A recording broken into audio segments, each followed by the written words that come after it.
జానారెడ్డి గారు రాజకీయాలు తప్పుకొని ఆయన కొడుకు అవకాశం ఇచ్చారు తప్ప.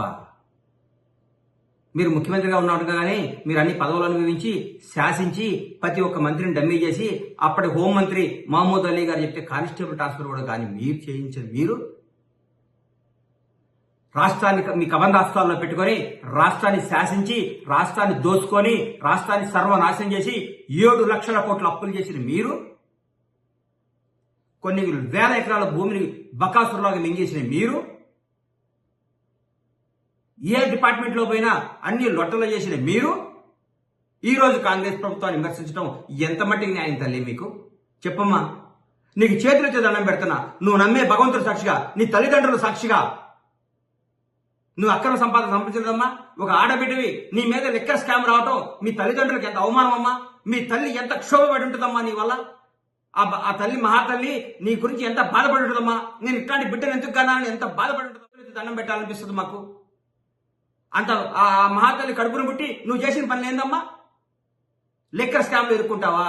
ఈ లిక్కర్ అన్యాయాలు చేస్తావా? దోసుకుంటావా? ఆఖరికి నీ మీద ఎంత అసహించుకుంటున్నారంటే ఆఖరికి నీ కన్న తల్లిదండ్రులు కూడా నువ్వు కట్టినింట్లో కూడా అడుగు పెట్టడానికి ఇష్టపడలేదంటే నువ్వు ఎంత దోచుకున్నావో, ఎంత అపఖ్యాతి చేసావో రాష్ట్రాన్ని, రాష్ట్ర ప్రజల్ని, నీ కుటుంబాన్ని ఒకసారి ఆలోచించుకోమ్మా. నీకంటే పెద్దవాడిగా చెప్తున్నా, నీ అంత డబ్బు లేకపోయి ఉండొచ్చు, నీ అంత అధికారం లేకపోయి ఉండొచ్చు, నీ అంత జనబలం లేకపోవచ్చు, నీ అంత ధనబలం లేవచ్చు. ఒక సామాన్యుడా నీకు చెప్తున్నానమ్మా, కాంగ్రెస్ ప్రభుత్వం అద్భుతంగా చేస్తుందమ్మా. ఓపిక పట్టమ్మా. నువ్వు బీసీల కోసం, నువ్వు ఎస్సీల కోసం, నువ్వు ఎవరి కోసం నువ్వు నీ నీ నీ త్యాగాలు అవసరం లేదమ్మా మాకు. నువ్వు రెస్ట్ తీసుకోమ్మా. ఎంపీగా ఓడిపోతే ఏడ్చి అల్లకొలలు తీసి ఇంట్లో గొడవ చేసి అన్నం తినకుండా ఎమ్మెల్సీ లాక్కొచ్చుకున్నావు అమ్మా. నువ్వు ప్రజల్లో నువ్వు ఎక్కడున్నావు తల్లి? ఎక్కడున్నావు నువ్వు? ఏం చేసావు నువ్వు ప్రజల్లో? నువ్వు ఎవరికి ఏం చేసావు? తప్పు, ఇది చాలా తప్పు. నువ్వు మాట్లాడుతుంది ప్రతిరోజు. నువ్వు ఒకరోజు ప్రెస్ మీట్ పెడతావు, ఒకరోజు కేటీఆర్ గారితో ప్రెస్ మీట్ పెట్టిస్తావు, ఒకరోజు హరీష్ గారితో ప్రెస్ మీట్ పెట్టిస్తావు. ఏందమ్మా ఈ కన్ఫ్యూజన్? ఒకే రోజు ముగ్గురు కూర్చొని పక్క కూర్చొని ప్రెస్ మీట్ పెట్టండి, మీరు మాట్లాడండి. ఈ జనం డిస్టర్బ్ అయిపోతున్నారమ్మా మీ వల్ల, ఇబ్బంది పడుతున్నారమ్మా మీ వల్ల, చాలా బాధపడుతున్నారమ్మా. నాకైతే జాలేస్తుందమ్మా నేను చూసి. ఈ 10 ఏళ్ళు మాత్రం నువ్వు అడగవా? ఈ 60 రోజుల్లో నీకు అందరి మీద, బీసీల మీద, జ్యోతిరావు పూలే గారి మీద, రకరకాల కొండా లక్ష్మణ్ బాపూజీ గారు మీ కుటుంబానికి ఇల్లు ఇస్తే ఆ కుటుంబాన్ని మీరు ఏం చేశారమ్మా? మీరు పట్టించుకున్నారమ్మా? రేవంత్ రెడ్డి గారు ఆంధ్రజ్యోతి రాధాకృష్ణ గారి ఇంటికి పోయిండి ఒక ముఖ్యమంత్రి హోదాలో అన్నాడా? మీ నాన్నగారు ఎన్నిసార్లు మీ బినామీ అయిన ప్రతిమా శ్రీనివాసరావు ఇంటికి పోయిండమ్మా? పోలేదా? ప్రతిమా శ్రీనివాసరావు ఇంటికి పోలేదా? ఆయన ముఖ్యమంత్రి రాకముందు నేను మీ ఇంటికి వస్తా సార్ అని చెప్పిపోయిండు. ఆయన మర్యాద అది.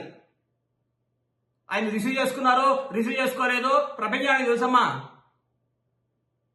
నువ్వు మాట్లాడితే ఒక క్రమబద్ధంతో మాట్లాడమ్మా, ఒక మంచి పాయింట్ తీసుకొని మాట్లాడమ్మా, ప్రజలకు ఉపయోగపడేది మాట్లాడమ్మా.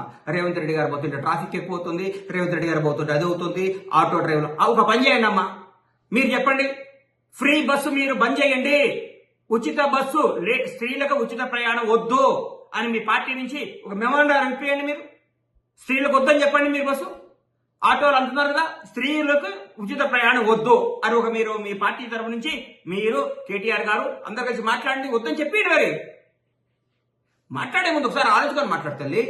ఎట్లా పడితే అట్లా మాట్లాడకమ్మా. మాట్లాడితే రేవంత్ రెడ్డి గారు ఆయన కూడా జరిపిండు. ఎందుకంటే అందరూ దాక్షపండు పుల్లన, నువ్వు ముఖ్యమంత్రి, కేటీఆర్ గారు ముఖ్యమంత్రి, మీ ఇంట్లో వాళ్ళు ముఖ్యమంత్రి, మీరు దోచుకోవాలో మీరు ఏదో చేసుకోవాలనుకున్నారు. ప్రజలు దాన్ని తిరస్కరించారు. ఒక ప్రజానాయకుడిని, ప్రజాబలం ఉన్న నాయకుడిని, కాంగ్రెస్ పార్టీని, రేవంత్ రెడ్డి గారిని ముఖ్యమంత్రి చేశారు, బ్రహ్మాండంగా చేశారు. మా మంత్రులందరూ ఈరోజు బ్రహ్మాండంగా పనిచేస్తున్నారమ్మా, స్వేచ్ఛా వాయువుతో పనిచేస్తున్నారమ్మా. నేను మాట అన్నాడు రేవంత్ రెడ్డి గారు, గుర్తుపెట్టుకోండి. ఏదో ప్రాజెక్టుల గురించి మాట్లాడుతూ మా అన్న ఉత్తమ్ రెడ్డి గారితో మాట్లాడి ఆయనతో డిస్కస్ చేసి దాని మీద ఎంక్వైరీ చేస్తా, ప్రాజెక్టు చేస్తాడు. అది అమ్మా, అది ఆయన గొప్పతనం. నేను చెప్తున్నాను, ఎప్పుడు అనలేదు. నా సహచర మంత్రివర్గంతో డిస్కస్ చేసి ఒక నిర్ణయం తీసుకుంటా అని చెప్పాడమ్మా. కవితమ్మా, నీకు చెప్తున్నామ్మా, దయచేసి ముందు స్కామ్ నుంచి బయటికి రా, క్లీన్ చిట్ తెచ్చుకో, మంచిగా రెస్ట్ తీసుకో, ప్రజల్లో ఏం తప్పు చేసామని తెలుసుకోండి, రండి. అప్పుడు మాట్లాడితే ప్రెస్ మీట్ డబ్బుండగానే గూగుల్ పే చేసి ప్రెస్లు పెడితే కాదమ్మా, అన్ని పంపించడం కాదమ్మా. ప్రజల కోసం మాట్లాడండి, ప్రజా సమస్యల కోసం మాట్లాడండి. మీరు 10 ఏళ్ల నుంచేమో లాలించి పాలించి జోలించి దోసుకొని ఆసుకొని కాసుకొని మోసుకొని ఆసుకొని వేసుకున్నారు. 20 రోజులు మేము సెట్ చేసుకోకుండా వరే నీ తొందర ఎంతమ్మా ఈ తొందర మీకు? వద్దు, చేతులెత్తి దండం పెడుతున్నా, నువ్వు తొందరపడకమ్మా. మీరు ప్రెస్ మీట్ పెడితే జనం ఎదురు చూడాలమ్మా. మీరు మాట్లాడితే జనం ఏం మాట్లాడింది అనుకోవాలమ్మా. అసహించుకుంటున్నారు మిమ్మల్ని గుర్తుపెట్టుకో జనం. ఏందా పొద్దునే లేస్తే ప్రెస్ మీట్లని? ఏంది టార్చర్ ఏందమ్మా జనానికి? దయచేసి టార్చర్ పెట్టకదమ్మా. ధన్యవాదాలు.